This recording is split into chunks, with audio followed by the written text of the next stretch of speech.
नमस्कार, मैं हूं अजीत। आप देख रहे हैं आवाज इंडिया। आइए एक नजर डालते हैं देश और दुनिया की बड़ी टॉप 20 न्यूज पर।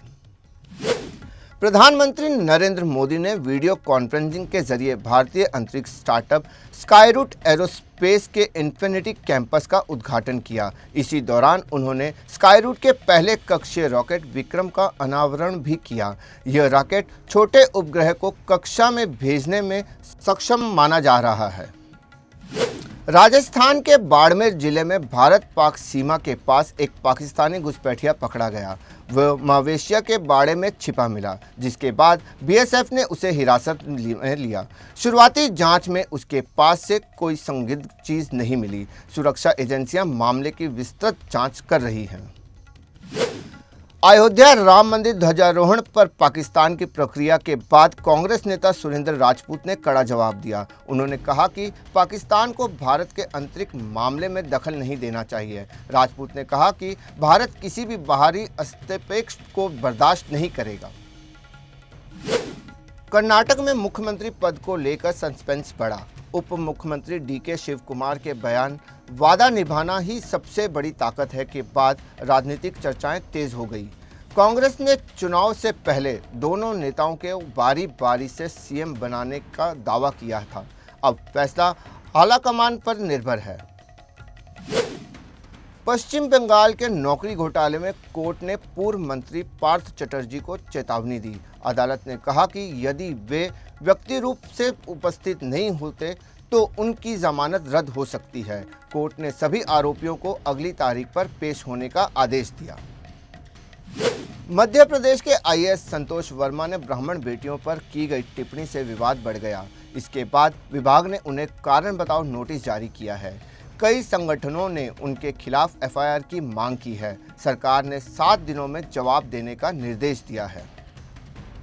एसआईआर को लेकर चल रही बहस के बीच लोजपा की सांसद शाम्भवी चौधरी ने विपक्ष पर हमला बोला।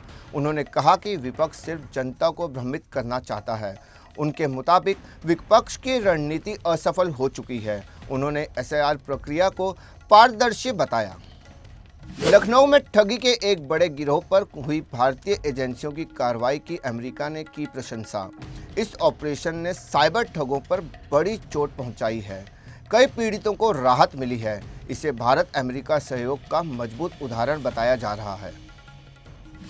पुडुचेरी पुलिस ने एक बड़े साइबर अपराध नेटवर्क का भांडाफोड़ किया। यह नेटवर्क एक इंजीनियरिंग कॉलेज से चल रहा था, जहां छात्र अपने बैंक खाते आरोपियों को बेचते थे।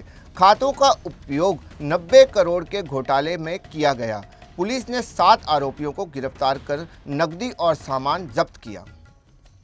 दिल्ली पुलिस की एएनटीएफ ने द्वारका में एक मुठभेड़ के बाद भाऊ गैंग के शार्प शूटर अंकित को गिरफ्तार किया।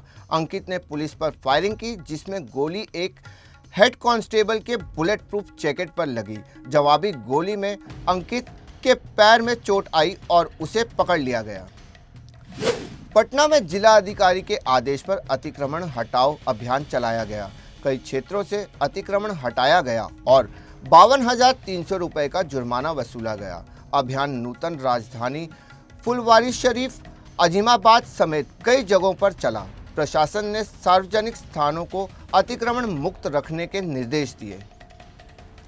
अमेरिका में रहने वाले भारतीय श्रद्धालु एम रामलिंगन राजू ने तिरुमला तिरुपति ट्रस्ट को 9 करोड़ रुपए दान किए। यह राशि पीएसी भवनों के नवीनीकरण के लिए दी गई है।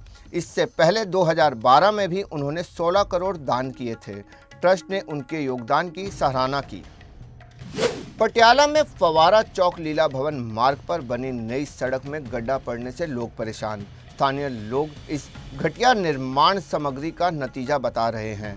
नगर निगम ने अब थर्ड पार्टी ऑडिट करने का फैसला किया है। पीडब्ल्यूडी का कहना है कि गड्ढा पाइपलाइन में लीकेज से बना। दिल्ली में ठंड और कोहरे का असर बढ़ने लगा है और कई ट्रेनें देरी से चल रही हैं। न्यूनतम तापमान 8.3 डिग्री सेल्सियस दर्ज किया गया है। AQI खतरनाक स्तर पर है, जिससे लोगों को सांस लेने में दिक्कत हो रही है। अमेरिकी राष्ट्रपति डोनाल्ड ट्रंप ने साउथ अफ्रीका को अगले साल फ्लोरिडा में होने वाले G20 समिट में नहीं बुलाने की घोषणा की। ट्रंप ने आरोप लगाया कि साउथ अफ्रीका ने G20 प्रेसिडेंसी सौंपने से इनकार किया था। साउथ अफ्रीका ने इसे निराशाजनक बताया। उन्होंने कहा कि अमेरिका की अनुपस्थिति पर सामग्री दूतावास को सौंपी गई थी। इटली की प्रधानमंत्री जॉर्जिया मेलोनी ने महिलाओं की सुरक्षा को लेकर बड़ा फैसला लिया। नए कानून के तहत महिलाओं की हत्या के दोषियों को सीधा उम्र कैद की सजा दी जाएगी। सरकार का कहना है कि ये कदम बढ़ती हिंसा रोकने के लिए जरूरी है।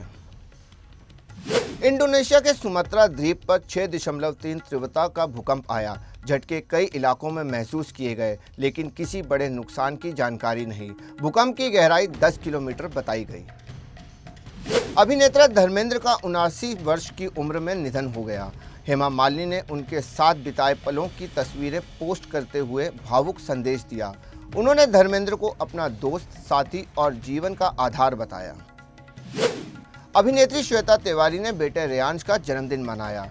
सेलिब्रेशन की तस्वीरें सोशल मीडिया पर वायरल हुई।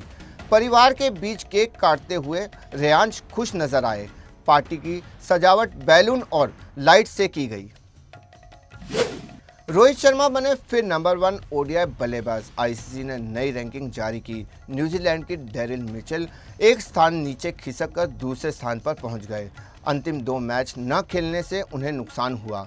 रोहित की ये उपलब्धि भारत क्रिकेट के लिए महत्वपूर्ण है। फिलहाल टॉप 20 खबरों में इतना ही।